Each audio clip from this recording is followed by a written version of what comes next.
I got broads in Atlanta. Just took the lean in the family.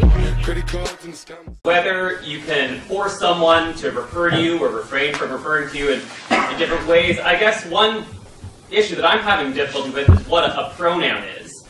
I think we'd all acknowledge that you have a right to force people to refer to you in certain ways. If a professor had a class and they had a student who insisted on calling them a girl when they were male, or calling them queer or something, or I can think of way worse words, they would say, well, that's not a pronoun, that's a derogatory label that's just meant to degrade me.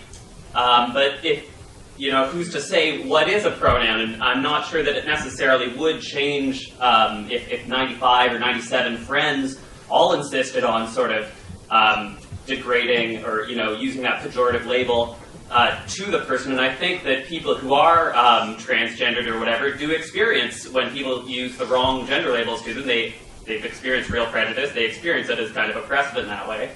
So I don't know if identity is a subject or an object, but I do know that we place important demands on one another.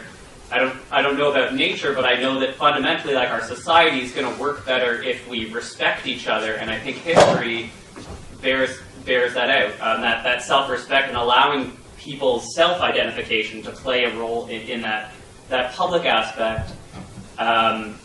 We do already have limits on how people can refer to each other, and they're informed by how people want themselves to be referred to. Okay. Well, that's a lot of questions. So, and that's, I'm not trying to be a smart aleck about that. It's just, I'm going to have to sort that out for a minute. Well, the first thing I would say is, pronouns, and I'm not a linguist, so I'm not going to be able to whip this off the top of my head, although I do know that there is a psychologist named James Pennebaker who's written a whole book on pronouns, which you might be interested in referring to, and pronouns turn out to be extraordinarily important as signifiers, but they're also part of what's called a closed linguistic category, and they don't change. And so that's something that's useful to know. But you also bring up the distinction, or the lack of distinction, or made a lack of distinction between adjectives and pronouns. And that's pretty interesting, because there's no real reason why, if you can't insist upon which pronoun I use to address you, you can't also insist on which adjective I use to address you. And there's a lot more adjectives. And so that's, because I don't see, like, if you can choose your damn pronoun, why can't you choose your adjective? I mean, adjectives are, the words you listed as pejorative were actually not pronouns, they were adjectives. And so you can object to them. And there's no shortage of times when you use a pejorative adjective to describe someone, especially if you believe that they've misbehaved. It's like, if the person can insist upon their pronoun, why can't they insist upon their adjective? And that's another part of this problem with this multiplicative complexity, that it isn't addressed properly within the law.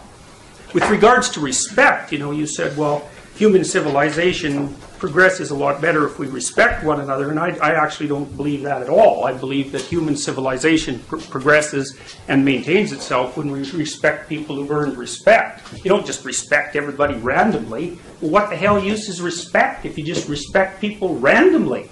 It's like inflating the currency, It's like the Simpsons episode where, Bart gets a trophy because it's every child gets a trophy day. All you do is inflate the currency. Respect is actually limited to that category of people who have earned respect in some manner. So whatever you're talking about with regards to, say, common decency between people, it's not respect. And the definitions actually matter. They matter a lot. And so I hear the respect argument all the time, but you also can't force me to respect you. You might be able to force me to act like I respect you, but you can't force me to respect you. It's just not possible. You could break me, I suppose, and then perhaps I would do it, although I can't see exactly how precisely. But so there's a number of, I get your point, and I'm not trying to denigrate it in any sense. There's a complex issue here, which is, to what degree do you allow individuals to govern the conversation that's had about them in their presence or otherwise. But I would just revert back to my original argument, which is that's a negotiation. It's either a negotiation. You got 3 states. You can negotiate with someone. You can be their slave, or you can be their tyrant.